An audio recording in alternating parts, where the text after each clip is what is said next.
I used to watch a lot of TV, I mean a lot, and there were shows that I enjoyed immensely. Growing up, I never really noticed much, and I just wanted to enjoy being a kid, but now that I am older, it is different. I pay attention to the world around me, and once in a while, I will find out something that completely ruins a TV show for me, and will make me never want to watch it again. Let's look at a show I'm sure many of you have watched or at least heard about, That 70s Show. It's a sitcom about teenagers in the 1970s, and it was a unique setting, and the characters were all distinct and memorable. That 70s Show went on to launch the careers of Ashton Kutcher, Mila Kunis, and a few others, and there were older actors as well, such as Kurtwood Smith, who played the unforgettable Red Foreman, with his famous threat, "Leg on my foot in your ass." Even though the show ended in 2006, it still attracts new and old fans who watch it one episode at a time. I used to like it a lot, but now I just can't watch it anymore, and the reason of that is because of Danny Masterson.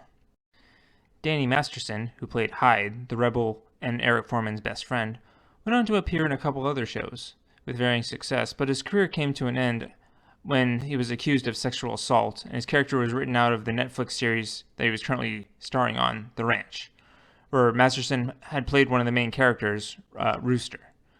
To my knowledge, he has not had any acting work since then, and for good reason, but it's because of this that I cannot enjoy That 70s Show anymore because of what he did. The thing that always ruins a TV show for me, no matter what, is if I find something out shady was going on behind the scenes. It's not just one occurrence either. Since the Me Too movement in 2017, more and more actors and actresses have come forward and accused famous stars and members of media of harassment and abuse crimes that happened years ago, and this is something I applaud. People should be held accountable for their actions, no matter what their influence. I'm glad that these kinds of things are no longer tolerated. People like Harvey Weinstein and Kevin Spacey should suffer the consequences for their transgressions. As more and more people come forward about their histories, more and more people are investigated, and that is a good thing. It's not always sexual assault that ruins a show, though.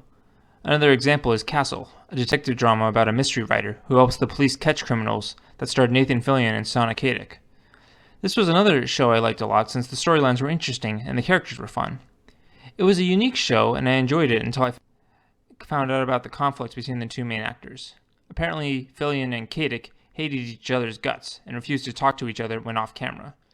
It got so bad that they had to go to couples counseling multiple times, and although the actors had signed on for a 9th season, Castle was cancelled in 2016. I can't imagine what it must have been like for Fillion and Kadick, since their characters are supposed to be a romantic couple, for them to act like they love each other when the exact opposite is true in real life. But I guess that's why it's called acting. Another scandal that has recently come to light involves Joss Whedon, a director and creator of several well-known films and TV shows such as Firefly, the Avengers movies, and Agents of S.H.I.E.L.D. Several actors and actresses who worked with Whedon, such as Ray Fisher and Gal Gadot, who played Cyborg and Wonder Woman respectively in the DC movies, and Charisma Carpenter, who played Cordelia Chase in Buffy the Vampire Slayer and Angel, have come forward about Whedon's verbal abuse and harassment when they were filming his projects. This is such a shame since I like Whedon's work. Firefly is one of my favorite TV shows, and I still read the comics today, and until recently I was watching Buffy the Vampire Slayer and enjoying it immensely.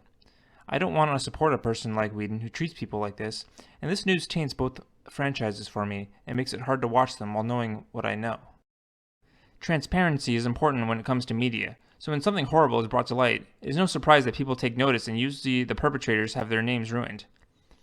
I guess my final point is that I can't enjoy something when I know in the background there were serious issues that hurt people physically and or mentally. But that's just my opinion.